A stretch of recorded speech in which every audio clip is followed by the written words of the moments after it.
greatest civil right you have is to stay alive. Staying alive and being free from random attack is a far more precious civil right than owning a gun. You ever see, there's another bumper sticker. You ever see those ones that say, we have a daughter on the honor roll at the Sure, yeah, very proud of their kids. Yeah, I saw one today. It says, we have a son in public school, hasn't been shot yet. Hi, everybody. Thank you all so much for coming. My name is Andres. I guess I'm the only American here.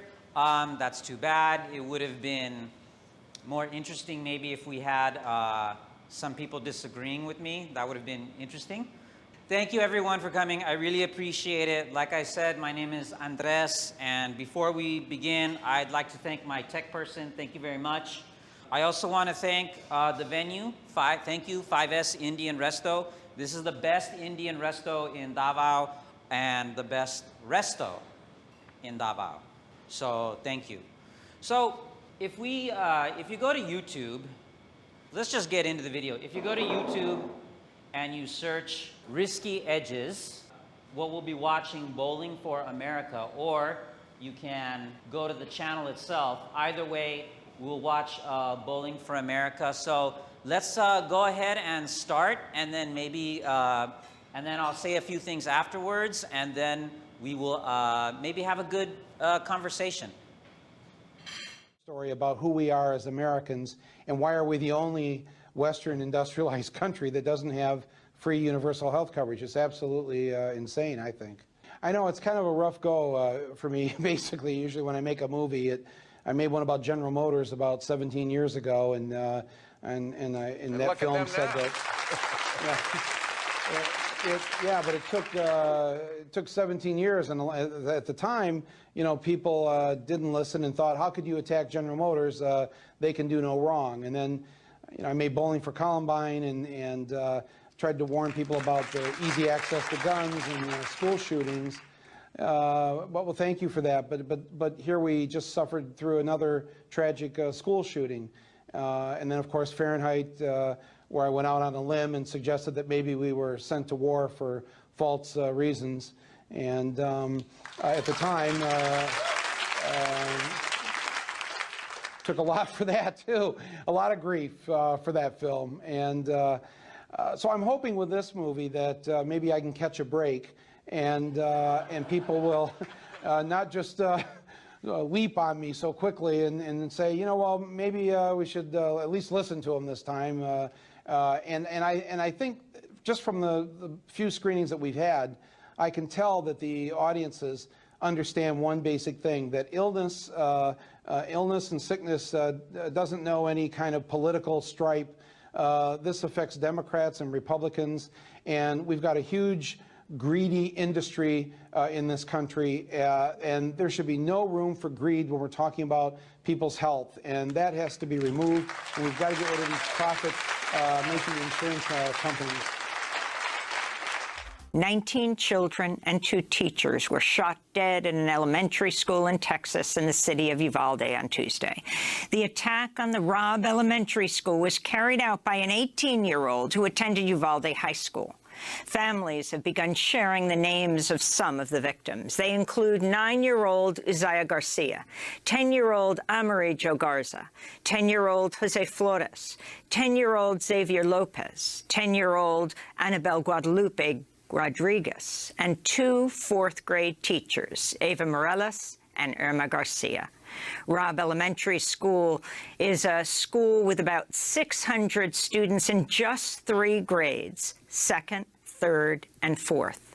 The school's about 90% Latinx. Thursday was scheduled to be the last day of class for the year.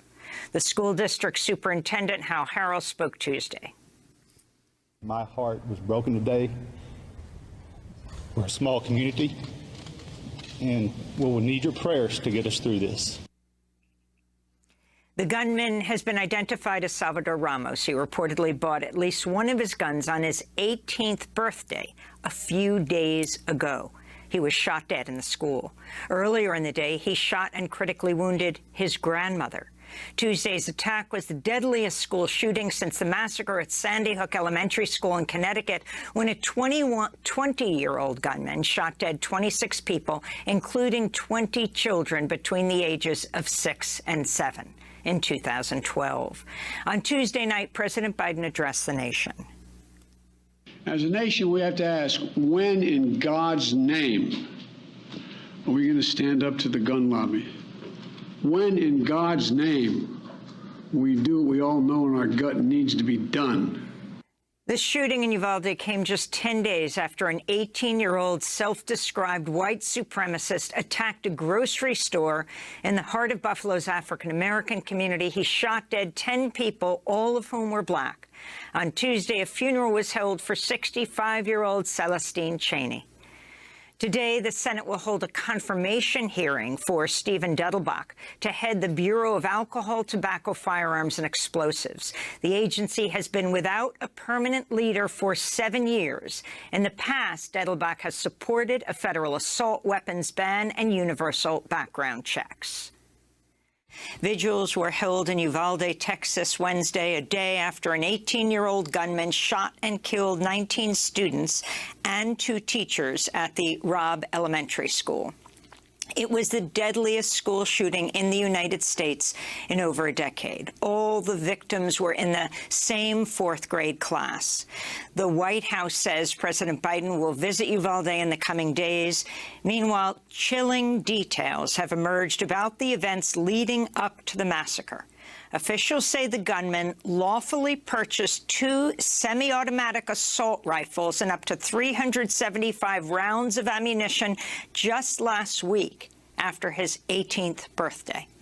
On Tuesday morning, he texted a teenage girl he'd befriended online in Germany, writing, "I'm going to shoot my grandmother." Then he wrote, "I just shot my grandma in her head," followed immediately by the message, "I'm gonna go shoot up an elementary school." Police say the gunman shot his way past an armed school security officer, then barricaded himself inside the school for over an hour, wounding 2 police officers before he was shot dead by a Border Patrol agent. Some parents report they tried to storm the school as they waited for police to respond, but were pushed back. The gunman was reportedly in that school between 40 minutes and an hour. On Wednesday, Texas gubernatorial candidate and former Democratic Congressmember Beto O'Rourke interrupted a press conference held by Texas Governor Greg Abbott in Uvalde. Video of the incident shows Beto approaching the stage and telling Abbott, "This is totally predictable when you choose not to do anything." Beto O'Rourke was shouted down by top Texas Republicans and escorted from the room by police. We'll play excerpts of that confrontation after headlines. Governor Abbott has declined to say whether he still plans to attend the National Rifle Association's 2022 annual meeting, which is set to open in Houston on Friday. Texas Republican Lieutenant Governor Dan Patrick and Republican Senator Ted Cruz still plan to attend, as does former President Donald Trump. He'll be the headliner on Friday night. World leaders continue to react in horror to the latest mass shooting in the United States. At the Vatican, Pope Francis said Wednesday he's heartbroken by the massacre in Texas. It is time to say enough to the indiscriminate trafficking of weapons. Let us all make a commitment. Let us all make a commitment so that tragedies like this cannot happen again. Many people here in the UK feel a special bond with the US, and it's painful to see American children killed like this. But a lot of people I've spoken to here also say they're mystified, they're confused, because here and in other countries where there's been a massacre, the government brings in tougher gun control laws, and they cannot comprehend why that doesn't happen in the US. 16 young children and their teacher have been shot dead by a gunman at a primary school near Stirling. In 1996, the United Kingdom was horrified by the murder of 5- and 6-year-old children by a lone shooter. I just can't believe something like this has happened. It was the deadliest mass shooting in British history. And after a grassroots campaign, the government here banned the private ownership of all handguns. Good evening. All Australians tonight share the horror of the Port Arthur massacre. In Australia, also in 1996, a lone gunman murdered 35 people. In response, the then Conservative Australian government banned nearly all semi-automatic rifles and shotguns and launched a program to buy back more than 600,000 weapons from those who already owned them. The greatest civil right you have is to stay alive. Staying alive and being free from random attack is a far more precious civil right than owning a gun. These are our most popular firearms. In Australia in 2015, we found the nation's tough gun control laws widely popular, even with this gun shop owner. I mean, if you were in America, you'd probably sell a lot more guns and make a lot more money. Yeah, I suppose sometimes it's not all about the money. From Columbine to Sandy Hook and Parkland. School shootings have broken the hearts of Americans, but there's been no major change to gun ownership laws in the US. We've got a gun lobby and a corporate gun lobby that has its tentacles so deeply into our political process. Dr. Jonathan Metzl is a sociologist who told us he's witnessed the gun lobby pressure US politicians into withholding support for tougher laws. The lesson of those other countries is really that people came together across the political divide. But were those countries able to do that because they don't have powerful gun lobbies? 100% yes. Definitely yes. One of the Parkland survivors called out Senator Marco Rubio for taking campaign money from the NRA. Senator Rubio, can you tell me right now that you will not accept a single donation from the NRA in the future? And even that didn't change anything. That people buy into my agenda. And I do support the Second Amendment. But in New Zealand, another mass shooting in 2019, 51 people killed in 2 mosques, once again prompted legal change outside the US. A ban on military-style semi-automatic weapons and assault rifles. This week, Prime Minister Jacinda Ardern explained how they did it. Now, we have legitimate needs for guns in our country for things like pest control and to protect our biodiversity, but you don't need a military-style semi-automatic weapon to do that. And so we got rid of them. Australia saw gun deaths plummet after its new laws came into effect. And here in the UK, there are so few guns on the streets that even the police don't generally carry firearms. And ladies, while in the US this year there's been more than 1 mass shooting a day on average, in other wealthy countries they are extremely rare. In Texas, anger is mounting over the police response to Tuesday's massacre at Robb Elementary School in Uvalde, which left 19 children and 2 teachers dead. On Thursday, Victor Escalon of the Texas Department of Public Safety said there were no officers outside the school to confront the 18-year-old gunman, contradicting earlier accounts that a school resource officer unsuccessfully engaged the teen. Escalon also had few answers about the initial police response and why officers took over an hour to directly confront the shooter, even though scores of police officers were on the scene. Once we interview all those officers, what they were thinking, what they did, why they did it, the video, the residual interviews, we'll have a better idea. Could anybody have gone there sooner? One mother was handcuffed by a U.S. Marshal as she pleaded with officers to do more to help the students trapped inside the school. Another officer was seen holding a taser to keep angry parents at bay. One law enforcement official told a local news channel some officers went into the school to rescue their own children.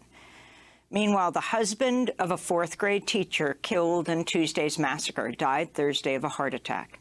50-year-old Joe Garcia had just returned home from dropping off flowers at a memorial for his wife, Irma Garcia, when he collapsed.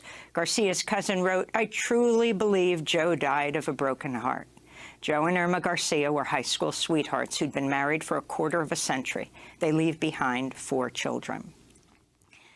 In Toronto, Canada, 5 schools were placed on lockdown Thursday as police shot and killed a man seen carrying a rifle near an elementary school. Toronto Police Chief James Raymer wouldn't name the person killed, but described him as a young man in his late teens or early 20s. Due to the proximity to a school, I certainly understand the trauma and how traumatic this must have been for staff, students, and parents, given the recent events that have happened in the United States. Students at scores of schools across the United States walked out of classrooms at the stroke of noon Thursday in a coordinated protest demanding passage of gun control laws. In Michigan, hundreds of Oxford High School students assembled on their school's football field, forming a giant U in solidarity with victims of the massacre in Uvalde. 4 Oxford students were killed in November by a 15-year-old gunman. Data from the Centers for Disease Control shows firearms have surpassed motor vehicle crashes as the leading cause of death for children in the United States. On Capitol Hill, Senate Republicans used the threat of a filibuster Thursday to block a bill to combat neo-Nazi and white supremacist violence. 47 Republicans voted against ending debate on the Domestic Terrorism Prevention Act, which would create domestic terrorism offices within the FBI and the Departments of Justice and Homeland Security. This comes less than 2 weeks after a white supremacist gunman killed 10 African Americans at a grocery store in a predominantly black neighborhood of Buffalo, New York. On Thursday, the Senate adjourned for a 10-day recess after failing to take action on gun violence in the wake of the mass shootings in Buffalo and Uvalde, Texas. Democrats rallied outside the Capitol demanding gun control while rejecting Republican calls to arm teachers and school resource officers. This is California Senator Alex Padilla. And no, putting more armed adults in schools is not the answer. If more guns was the answer, the United States of America would be the safest nation in the world. But it's not. Texas Governor Greg Abbott has canceled plans to speak live at the annual convention of the National Rifle Association, which opens today in Houston, less than 300 miles from the site of Tuesday's massacre in Uvalde, but he will send a video. 2 other prominent Texas Republicans, Senator John Cornyn and Congressmember Dan Crenshaw, also canceled plans to attend the NRA gathering, as have 4 music stars, Larry Gatlin, Larry Stewart, and Don McLean. Texas Republican Senator Ted Cruz and Texas Lieutenant Governor Dan Patrick still plan to attend, as does today's featured speaker, former President Donald Trump. The NRA says the Secret Service will prohibit guns inside the Houston Convention Center during Trump's speech. Plus, we're also heavily militarized, and we exert that upon the world, and we're a bloated, dying empire that can only increase its military budget and provide nothing for its citizenry. And it's natural that if a country's dedicated to militarism, that trickles down to its citizenry regularly. And that's how they feel empowered, because that's how the country shows its power. Yep. Good night, folks. We are doomed. I worked in the firearms industry. I didn't work directly for the NRA, but I worked in the industry that the NRA controlled. I was an executive for a very powerful firearms company. I worked in it for 25 years. I came to realize in the early 2000s that the industry in which I work was taking something that was wholesome to many Americans, a connection to guns and hunting, like I've done with my father and still do with my boys, and they're twisting it into something that was very nefarious and is now ripping the country apart. So I spent the last 15 or 16 years of my career trying to hold true to those old principles at the company I work for, and then trying to tear down the NRA from the inside, because I worried that we were headed towards a place like this. Well, the NRA, many people ask me, why is this so hard? Why can't we get something fixed? What is going on? And it has a lot to do with the AR-15. The AR-15 is many things. It is most of all now a political symbol of intimidation on the right. So it's very deeply entwined in the very identity of the political right and the GOP.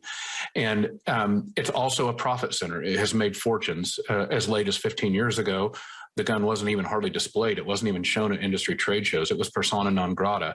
But as the NRA cranked up the rhetoric machine, it needed a symbol, and the firearms industry needed profit. and the AR-15 became that. And so it's many things. And the reason it's so hard to address and why the gun issue is so hard to address is because the politics of the NRA and the AR-15 are the politics of our country. So one of the most important, simple things that appears to correct guns, a policy where a lot of people seem to agree, is also just deeply integral to our politics. So we're tackling our entire political system when we attack the guns. I ask you to go back to January 6, 2021, if you can. There were a couple different types of flags there. There were Trump and political flags. And the other type of flag was the come and take it AR-15 flag. You saw guns on lots of flags.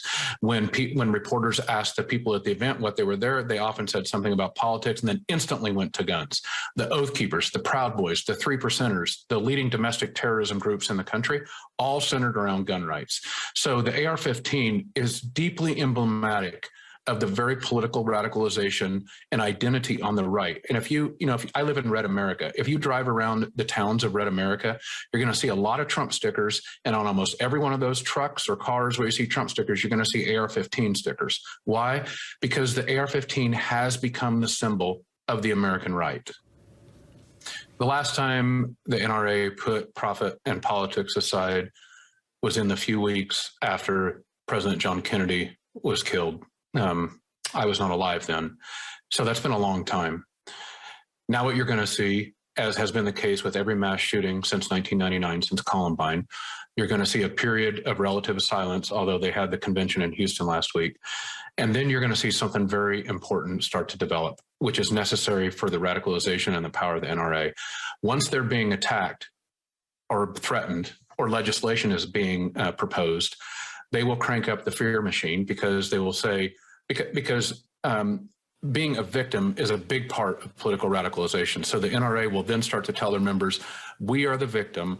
Those people are using the death of those kids to take your constitutional rights. Now it's more important for you to stand up than ever. And I don't go so far as to think that anybody at the NRA or anybody that's associated ever wants any kids to die. I will go so far as to say they will quickly pivot and use the proposed legislation and supposed victimization, which I have big air quotes around that, as a way to gin up their base. That certainly will happen. And that's what has to happen. And people like me have to kick down the door and say it will happen. And I believe if we don't do it, this endangers our democracy from several angles. What kid is free who is not free to go to school? Come on. There's nothing free about that. And so this idea, this silliness, this craziness that we are defending freedom by imposing restrictions that make it marginally more difficult for a kid to get a powerful AR-15 and kill those people. It's craziness. And responsible gun owners, I know that they know this. They have been shouted down, though. They have been told to stay quiet. They have been trolled. They have been marginalized. I know because I spoke out and I took the heat for 15 years. They came after me. They ran friends of mine out of the business. They make it very, very clear, you never speak ill of the NRA, especially in times like this, because quote unquote, they're standing up for everybody. But now, after the launch of my book, responsible gun owners, like hundreds of them, thousands of them, are calling me and texting me and direct messaging me saying, I've had enough, I can't take it anymore, I'm a gun owner. I'm like, okay, now's your time. Now we stand up. We have to do this or the country's not going to exist. Well, what the NRA will say is, well, if that kid is old enough to go to war or that kid is old enough to vote, well, he's old enough to have exercise his constitutional rights. And my answer to that is, look, every right must be balanced with decency and responsibility. There is no unfettered right, even all of the rights that are specifically enumerated in the Constitution, speech, religion, I could go on and on and on. None of them are unfettered. And so this idea that by strictly placing decency and responsibility in the form of regulation and norms around a right is somehow unconstitutional and unpatriotic, well, that is craziness, and it is leading us into these horrible places. Nobody can look at what you're showing on the screen now. Those poor kids and families and the town of Uvalde. My God, stand up. And responsible gun owners know this. They just need to be nudged. And I'm sad that it takes this, but maybe this will nudge them. Maybe my book will nudge them. It has to be done. Before I get into the analytical piece of this, let me just say, you know, our youngest daughter graduated high school this week, and it is not lost on me that in, 8 years, there are going to be 19 families in Uvalde who should be celebrating the same way that we were, who we're not going to get to. And the reason they're not going to get to is because this country loves its guns more than it loves its children. This country loves the ability of an 18-year-old, the day they turn 18, to go buy a weapon of war, then they appreciate the right of a 10-year-old to become 11 or 12 or 13 or 18. So let's be very clear. The difference between Canada and the United States, Australia and the United States, New Zealand and the United States, every industrialized nation in the world versus us is that we fetishize weapons. And let's be very clear. The historical precedent for that, the reason that we are so obsessed with guns and personal gun ownership going back to the Second Amendment is because the founders were so afraid that Black people were going to rebel against enslavement, that indigenous people were going to rebel against being pushed off their land and killed and removed, that we wanted to make sure white men could have all the guns that they could possibly possess in order to put down the rebellions of the dangerous racial other. And so the irony is that we now have an incredibly dangerous country for everybody's babies, white babies, Black babies, brown babies, everybody's babies, because white men a couple hundred years ago decided we needed to have all the weapons that we could possibly have and enshrine that in the Constitution to defend against those people. And the irony is that now white folks, white children, white families, just as endangered. We buy all these weapons. In the wake of Obama's election, there was a big upsurge in weapons because folks were, oh, Black dude's the president and they're going to come take our guns. After Ferguson, when Mike Brown was killed, the Ferguson uprising, everyone said, we got to go get all these guns. And the irony is that that increase in gun ownership did not lead to self-defensive use of weapons to prevent, burglaries or whatever. It led to an increase in suicide, an increase in homicide. We are a less safe nation for everybody's babies because of this obsession. And this obsession goes back hundreds of years. So we need to understand the connection between past and present and realize that we are a sick and broken culture. We are not the greatest nation on earth any longer. If we ever were, we are a nation committed to an ideology of death. And if we want to stop that and save our children, we are going to make a change. And I mean, children, students should be walking out of school in the fall, refuse to go to class until your parents and your grandparents do something to protect you. Your parents do not love you enough. Your leaders do not love you enough, and you shouldn't go to class one day until they decide to do something different. A general strike among young people is what is going to end this thing, and it may be the only thing that does that. The Supreme Court opened its term today with a major action in support of gun control. The court refused to overturn a lower court ruling upholding a tough gun control law in a suburb of Chicago. Gun groups quickly challenged the law, contending that the Bill of Rights guarantees the right to have a gun. The courts had never before ruled that the Second Amendment bestows such a right on individuals, and today the Supreme Court justices declined to intervene or to rule that the Constitution gives everyone the right to have a gun. For the majority of American history, the Supreme Court upheld a very different interpretation of the Second Amendment. The court followed a theory that the amendment protected the right of states to maintain a militia, or an individual right to keep and bear arms within a militia, not an individual's right to own a firearm. Retired Chief Justice Warren Burger forcefully argued against that individual theory, pushed by groups like the National Rifle Association in a 1991 interview. This has been the subject of one of the greatest pieces of fraud, I repeat the word fraud, on the American public by special interest groups that I have ever seen in my lifetime. Now just look at those words. There are only 3 lines to that amendment. A well-regulated militia. If the militia, which was going to be the state army, was going to be well-regulated, why shouldn't 16 and 17 and 18 or any other age persons be regulated in the use of arms? But that precedent changed in 2008 when a 5-4 conservative majority opinion written by Justice Antonin Scalia overturned a 1975 Washington, D.C. handgun ban in District of Columbia versus Heller. The opinion was, the operative clause's text and history demonstrate that the Second Amendment connotes an individual right to keep and bear arms. That ruling forced handgun bans across the country to be repealed, including that ordinance outside of Chicago. It also broadened the scope of the Second Amendment, and there is a real likelihood that this 6-3 conservative court will expand that scope again.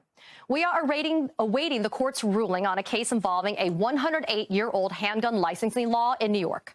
If the court rules against the law, it could have huge implications for concealed carry laws and expand the access and prevalence of guns across the country. Joining me now to break it all down is Joyce Vance. She is an MSNBC legal analyst and a former United States attorney. Joyce, thanks for being here. Let's talk about the legal issues that are going on. In 2008, SCOTUS in the Heller case with a 5-4 decision with that opinion written by Justice Scalia basically said the Second Amendment protects individuals' rights to possess a firearm unconnected to service in a militia and to use that firearm for traditionally lawful purposes like self-defense. But there's that Supreme Court case that we're waiting to hear from, Bruin, that will be decided at the end of this current term. Can you share with us what your thoughts are about some of the implications that are going to come from the court's ruling in Bruin? Sure. The way I look at it is that Bruin is the logical extension, if you're a Second Amendment supporter, of what happened in Heller. And Katie, it's worth pointing out that at the time the court handed down Heller, which, as you've said, was a 5-4 decision, it was startling. I don't think people seriously expected to see that result, which for the first time, contrary to decades of American history, said you had a right to possess a firearm in your home, that the District of Columbia could not tell you you could not have a gun in your home, couldn't put limits on guns inside of your home. What Bruin does is now it, in essence, says if the court decides in favor of the people who are supporting Second Amendment rights here, the court would say you have a right to possess a gun in public, because that's what the state of New York is trying to do. They're trying to require individuals to have a permit before they can engage in concealed carry. Two of those individuals who were denied permits say, you know, the state of New York shouldn't really be in the business of telling us whether we can carry guns in public. So it would be a dramatic step forward in Second Amendment rights when, if you go back to the basics in Heller, Justice Scalia had to really torture the grammar of the Second Amendment to reach the conclusion he reached. He said, well, this language about right to bear arms is separate from the language about a well-regulated militia, but a plain common sense reading by everyday Americans tells you that that reading that enabled the Supreme Court to reach that result was very, very gymnastically done in order to change the plain meaning of the Second Amendment. And, you know, Joyce, the irony doesn't escape me that there's often criticism about the idea of a, quote, activist judge basically trying to interpret the law to be able to achieve a result, which sounds like is exactly what happened with Justice Scalia. But after the shooting that just happened a few days ago in Uvalde, there have been renewed calls to repeal the Second Amendment. And we heard the actual text of the Second Amendment, and it says a well-regulated militia being necessary to the security of a free state, the right of the people to keep and bear arms shall not be infringed. Joyce, it's not a complicated amendment. It's not complicated language at all. I mean, why is it that we are getting this very tortured interpretation of the Second Amendment? And frankly, do you think there's any credence or idea that the Second Amendment could be repealed at this point? That tortured amendment, or rather interpretation of the amendment, is likely fueled in large part by money that the NRA put into the issue. There was strong lobbying to politicize this issue. You know, decades ago, it was police chiefs and sheriffs who didn't want to see an end to the ban on assault weapons. They understood that would make our communities more vulnerable. Somehow the NRA managed to change that national conversation, and that leads us to where we are today. So you ask about repealing the Second Amendment, which I know is being suggested in some quarters. That's been part of the conversation ever since the Heller decision was handed down. Let's set aside for the moment the fact that it's highly unlikely that that would ever actually happen. It's in many ways not desirable because of that pre-Heller interpretation of the Second Amendment, which does guarantee that states can have well-regulated militias and that firearms can be stored at these buildings that we see in states that are labeled armories, places where we store guns for our militias that are there to protect us. That's very different from saying that you have a right to carry a gun wherever you want to out in public. That's the path that Heller set us on, the path that many of us fear Bruen will continue to walk down. But the founders, right, Joyce, they never anticipated this idea of 18-year-olds going and obtaining AR-15s to execute 21 innocent lives in the span of minutes. There's a very kind of difficult conversation to be had about the idea, about the evolution of this living, breathing document, which is supposed to be the United States Constitution.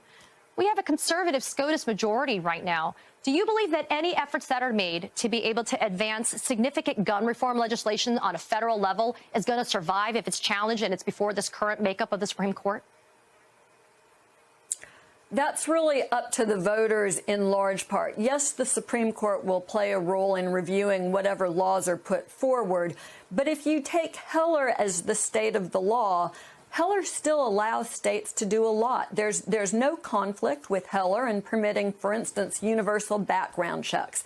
Heller explicitly carves out the ability for states and for the federal government, which does this extensively, to regulate the types of guns you can own. For instance, it's illegal to have a fully automatic weapon. It's illegal to have a sawed-off shotgun. So those sorts of restrictions could remain in place. There's no reason to believe the court wouldn't permit states to regulate ownership so that people under 21 would be unable to purchase a firearm. And of course, there was, at this point prior to the Bush administration letting it elapse, there was a ban on high-capacity magazines, these magazines that let, for instance, the shooter in Las Vegas continue to shoot, I think, 100 rounds at a time without having to stop to reload. And prior to the end of the ban during the Bush administration, people understood how critical it was that those moments that would force a shooter to take time to reload gave law enforcement the opportunity to intervene. So without really doing anything that should convince this Supreme Court that it's out of balance, it would be possible to enact those sorts of restrictions. That's, of course, why this issue needs to remain on the front burner for voters when they go to the polls in November. No other country murders its own kids. There are no mass shootings in schools in any other country. The mainstream media creates an illusion that covers the whole country as if like we do everything the best. No, there are some things we literally do the worst. A lot of things we do the worst. We have a mass insanity in this country where we go, oh, dead, murdered children all over the streets. Oh, at least we have our guns. Yep. The other countries do gun control. So this guy who killed everybody, he's 18. He can't buy a beer, but he can buy an AR-15 and murder your kids. And everybody thinks that's normal. And not a single politician is going to do anything about it. Okay, so that was that was Bowling for America. That was the documentary. Thank you everyone for coming and watching. This week is the first Father's Day since Uvalde. It is 4 weeks. This week will also be 4 weeks since Uvalde, and this week will also be 1 month since Uvalde. I'd like to say some things that were not mentioned in Bowling for America, and maybe that will help get the discussion going. First, years ago, I was a history teacher, and afterwards, I was a paralegal. So I'm familiar with both history and law. The Second Amendment was never about individuals owning guns. It was written when we were afraid that England might conquer us after we became independent. And 19 years after we became independent, we went to war with England again, and England burned the White House. And we eventually won that war. Now, the National Rifle Association, the NRA, didn't even exist until 85 years after American independence. And even then, it was not, the NRA was not about individuals owning guns. It was about marksmanship, the art of firing a rifle accurately. the NRA did not become a political organization until 1977, 45 years ago, when a group democratically took over the NRA and started the American individual gun ownership movement. So this whole idea that the Second Amendment and the NRA are about individual gun ownership, it's only 45 years old, this idea. And the Supreme Court never said that the Second Amendment guaranteed an individual gun ownership until 2008. So the Supreme Court ruling that the Second Amendment is about individual gun ownership is only over 10 years old. The second thing I wanted to say is that I do not come from a law enforcement background, but I think one of the takeaways from both Columbine and Uvalde is that cops should not establish a perimeter first. They should breach immediately. In other words, if you're the only cop at the scene of an active shooter in a school, go in and kill him before he kills others. Don't wait for backup. Maybe he'll kill you first, but at least he kills a cop and not a civilian. And maybe by the time he kills you, backup has arrived, and maybe they'll kill him before he kills anyone else. I also want to say something that the American writer and my favorite writer, Chris Hedges, has been writing about for over 10 years. There are a lot of white people in America who have lost everything. They've lost their jobs, they've lost their homes and their families, and that's one of the reasons they want to hold on to their guns, because that's the only power and control they feel they have left. Take away their gun and they lose more than everything. And lastly, thank you all very much for coming. It is necessary for democracy that we put down our phones and meet in person in reality. I'm thinking of the words of the American playwright and director, Karen Malpede. The theater needs to be funded with public money, as it was in Athens, where it began, and where all citizens were required to attend the dramatic festival, because the theater is, when it functions, a corrective against the excesses of empire. As such, it remains necessary to the functioning of a democratic state, and though it might make the functionaries of such a state uncomfortable, it will and must be a beacon of truth. At its best, such a theater provides the experience of heightened feeling, heightened aliveness, heightened awareness of self and other. It makes us more human and humane, and therefore more able to take action in the world. Thank you. Thank you very much. Okay, and with that, let's get into questions. If there are any questions or comments. Yes, okay. So this gunman who killed these children, why did he do that? Very good question. The vast majority of these gunmen in America are white, male, young. They have almost no friends.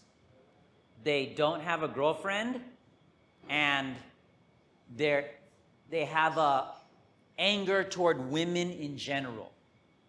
So instead of talking about their feelings to a therapist, perhaps, or talking to somebody, not all men in this demographic, but a lot of them, they choose to get a gun and instead of dealing with their problems, taking out their frustrations on all of these innocent victims. Well, that's another thing. Some of them also have financial hardships. In this case, in Uvalde, he was not white. He was Latino, like myself. For Uvalde, I have not seen, but sometimes it is racial. In Buffalo, there was a white man who called himself a white supremacist, and he went into a black neighborhood and he shot and killed, he went in there with the intention to shoot and kill black people. There's a mass shooting in the United States every day, which is defined as a shooting where 4 or more people are shot. And so there are so many examples, sadly, to choose from. But Dylan Ruth, a few years ago, was a young white male who called himself a racist, and he went into a black church on a Sunday in the middle of service and started shooting. And he said, he left a note, he survived, but he said he wanted to start a racial war. So in some of these cases, it is racially motivated.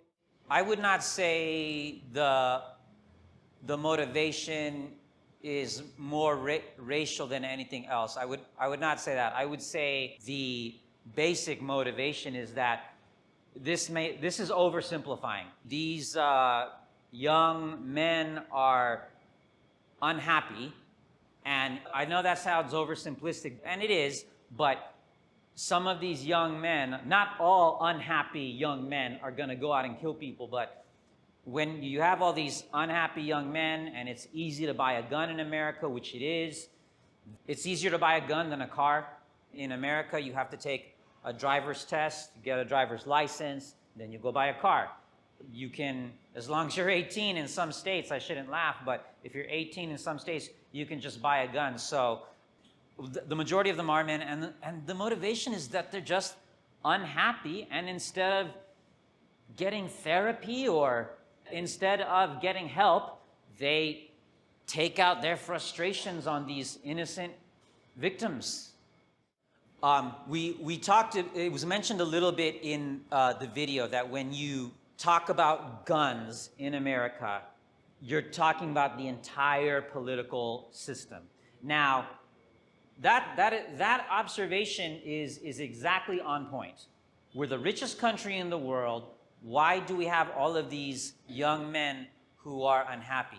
Well, there's a lot to go in there. And yes, we're the richest country in the world, but that only means that the GDP and the stock market is high. The truth is, before COVID, homelessness was increasing. Europe, Canada, Japan, they all have a similar program where everyone's health care is either completely paid for by the government or partially, or there's some kind of system where not all systems are the same. The British system is not the same as the French system, for example, but they all result in everyone being able to go to the hospital. Nobody in these countries says, I can't go to hospital, I don't have money. America's the richest country in the world. We don't have anything like that because the privately owned hospitals and the private prescription drug companies want to make more money, and they will in America, by saying healthcare is a product I can sell, as opposed to Canada, Europe, and Japan, who say, no. Healthcare is a basic human right. We have to provide this to people, like we provide law enforcement, fire departments, military. You don't pay for the fire department to help you. You don't pay for public school teachers to teach you. You could argue, well, I do pay for that in my taxes. Okay, but Canada, Europe, and Japan have found ways to make education, law enforcement protection, fire department protection, and education and healthcare rights. And so the simple answer to your question is, it's not a right in America. The number one reason Americans go bankrupt is because they cannot afford their medical bills. If you can believe that. The NRA is very powerful. These private hospitals, these private companies that own these private hospitals and own the pharmaceuticals, they're very powerful, meaning they will donate to the campaigns of these politicians so that even when the politicians say, elect me, I'll give you health care, it won't happen. It's corruption. It's corruption. Trump said, I'm going to give everybody health care. He didn't. Now, he was only president for one term, so maybe you could argue, oh, he didn't have time. Our country, the United States, and not only the United States, but the United States has a long history and tradition of civil disobedience. One would argue that that's how we became a country. We disobeyed, we broke the law, we disobeyed His Majesty and became our own country. Dr. King led boycotts and peaceful, non-violent law-breaking for civil rights. And most recently, Chris Smalls, he's just an ordinary guy working at an Amazon fulfillment center. He's not college educated, I don't think. He didn't go to university, I don't think. But he organized his workplace to get better working conditions. So what Americans need, and it's no guarantee that it will succeed, and it is not easy. It's much easier said than done. But in the new tradition of people like Chris Smalls, we need sustained civil disobedience. Like another example, what was mentioned in the video. In America, their schools are on summer break. First day of school, teachers and students in all the public schools, all the schools, period, should just say, we're not going to school, we're staying home until, better yet, we're not going to school, and we are in fact instead going to fill the streets with our bodies so no cars can get through, no traffic can get through, the economy will stop, the country will stop, until, for example, that you meet our specific demand. One specific demand can be abolish the Second Amendment. Yes, I know exactly what you mean. So let me say two things. The first thing is, America also has a tradition, and not only America, of things changing. We'll never end slavery. Yes, we will.